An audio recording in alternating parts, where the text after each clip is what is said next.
So much more.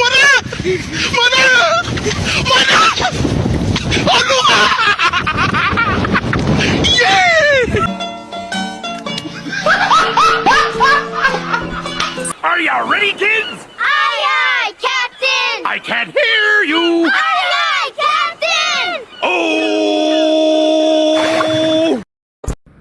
Assalamualaikum warahmatullahi wabarakatuh. Perkenalkan, nama saya Leonardo Ajan Utama dengan NIM 22411040104. Ya, saya di sini akan menjawab jawaban UAS mata kuliah pengembangan kurikulum. Untuk yang nomor 1 adalah menjelaskan teori antara kurikulum yang mendasari KTSP, Kurtilas, dan Kumer atau kurikulum merdeka. Untuk yang pertama adalah KTSP. Nah, KTSP sendiri itu dapat dibedakan dengan teori tradisional dan teori progresif. Untuk teori tradisional yaitu menekankan pada pemberian pengetahuan dan keterampilan secara terstruktur dan terpusat pada guru. Tujuannya adalah untuk mempersiapkan siswa agar siap menghadapi dunia kerja. Nah, untuk teori progresif yaitu menekankan pada pembelajaran yang berpusat pada siswa dan pembelajaran yang aktif. Tujuannya adalah untuk membantu siswa mengembangkan potensi pribadi mereka dan menjadi warga negara yang bertanggung jawab. Nah, selanjutnya adalah kurikulum 13 atau Kurtilas, yaitu memiliki perbedaan dengan teori kurikulum tradisional dan progresif. Kurtilas lebih menekankan pada pendekatan kurikulum yang holistik yang mengintegrasikan berbagai aspek pembelajaran, pengetahuan, keterampilan, sikap, dan nilai. Selain itu, Kurtilas juga menekankan pada pembelajaran yang relevan dengan kehidupan nyata dan mengakomodasikan perkembangan teknologi dan informasi. Kurikulum ini juga dirancang untuk mempersiapkan siswa untuk menghadapi tantangan global dan menjadi individu yang mandiri dan berdaya saing. Untuk selanjutnya adalah kurikulum merdeka atau Kumer.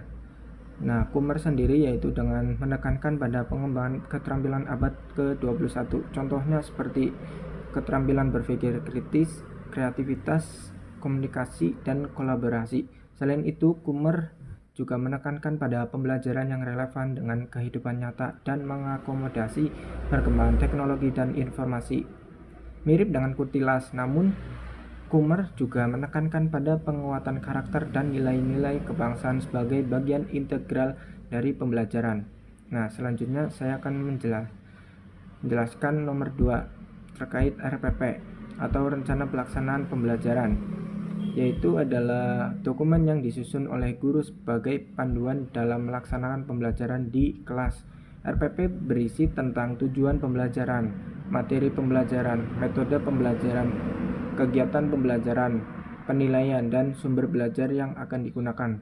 RPP merupakan pedoman bagi guru dalam merencanakan dan melaksanakan proses pembelajaran agar dapat mencapai tujuan pembelajaran yang telah ditetapkan.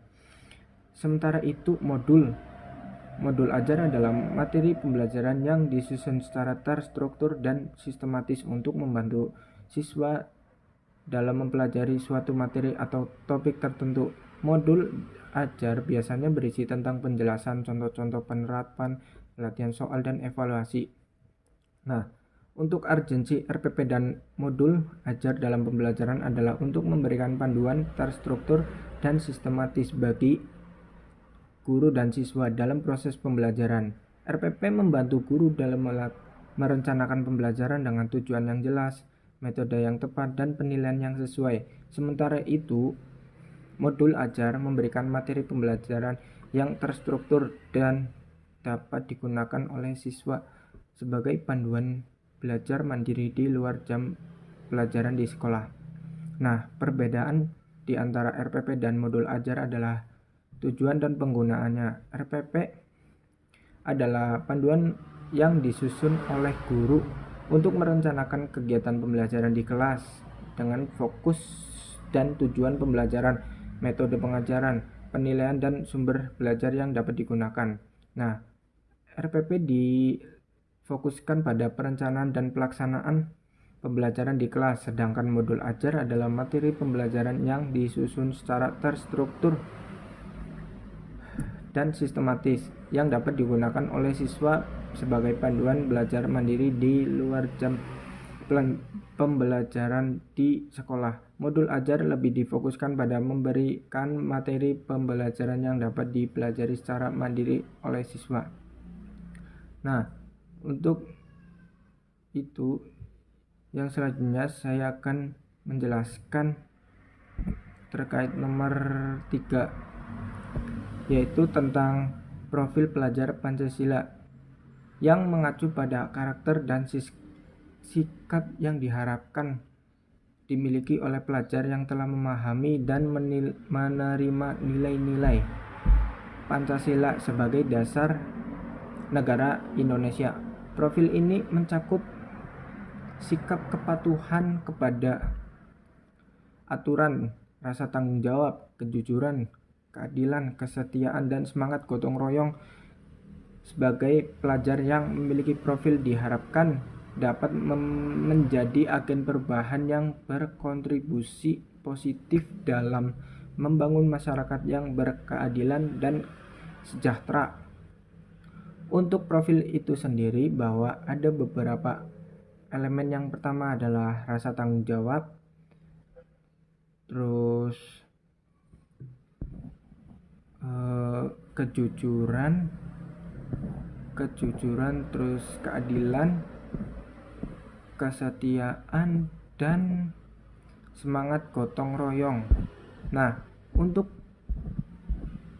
yang pertama itu rasa tanggung jawab. Rasa tanggung jawab dari pelajar Pancasila diharapkan memiliki rasa tanggung jawab yang tinggi terhadap tugas-tugasnya, baik di sekolah maupun dalam kehidupan sehari-hari. Mereka diharapkan mampu mengembangkan rasa tanggung jawab dengan penuh kesadaran dan integritas. Nah, untuk kejujuran, yaitu dengan nilai penting dalam profil pelajar Pancasila, mereka diharapkan untuk selalu berbicara dan bertindak jujur baik dalam hal akademis maupun interaksi sosial. Kejujuran menjadi landasan utama dalam membangun hubungan yang baik dengan orang lain. Nah, untuk keadilan, pelajar Pancasila diharapkan memiliki sikap adil terhadap semua orang tanpa memandang perbedaan suku, agama, ras, dan golongan. Mereka diharapkan mampu memahami dan menghormati hak-hak orang lain serta bersikap adil dalam segala tindakan dan keputusan. Nah, selanjutnya adalah kesetiaan. Profil pelajar Pancasila mencakup kesetiaan terhadap nilai-nilai luhur Pancasila, institusi pendidikan, dan negara. Mereka diharapkan setia dalam menjalankan tugas-tugasnya serta royal terhadap komitmen yang telah diemban. Yang terakhir adalah semangat gotong royong. Pelajar Pancasila diharapkan memiliki semangat gotong royong, yaitu sikap saling membantu dan bekerja sama demi kepentingan bersama. Mereka diharapkan dapat membantu sesama teman sekelas, guru, dan masyarakat secara keseluruhan tanpa pamrih.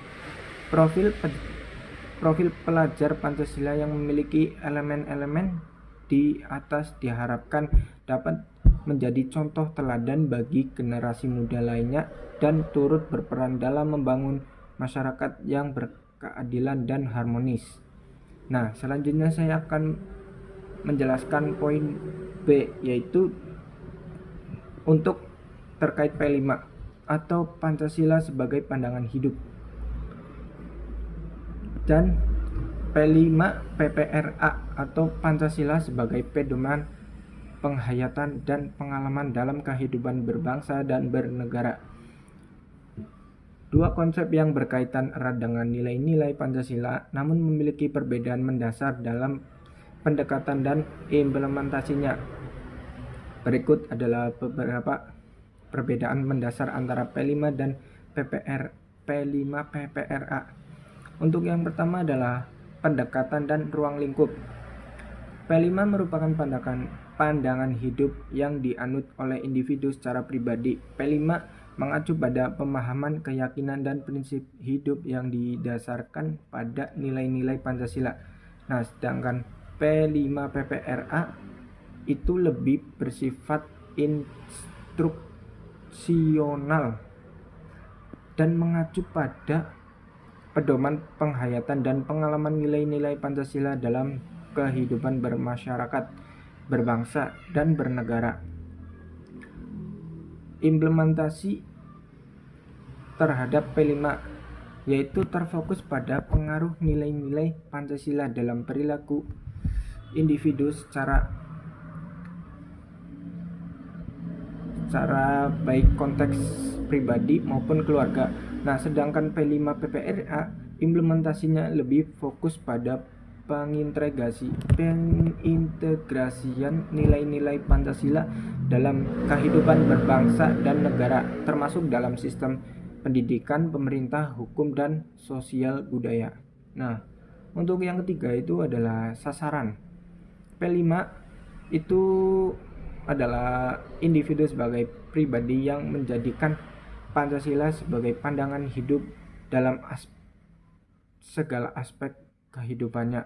Nah, sedangkan P5 PPRA sasaran utamanya adalah masyarakat secara luas, termasuk lembaga pendidikan, pemerintah, organisasi kemasyarakatan, dan seluruh warga negara. Nah, meskipun memiliki perbedaan pendekatan dan ruang lingkup, kedua konsep ini bertujuan untuk meningkatkan pemahaman, penghayatan, dan pengalaman nilai-nilai Pancasila dalam kehidupan sehari-hari guna memperkuat keberagaman, keadilan, persatuan, dan kesatuan bangsa Indonesia. Nah, yang terakhir saya akan menjelaskan poin C, yaitu dalam pelaksanaan P5 PPRA dengan tema kearifan lokal dapat dilakukan melalui beberapa langkah-langkah. Untuk yang pertama adalah pengenalan tema kearifan lokal.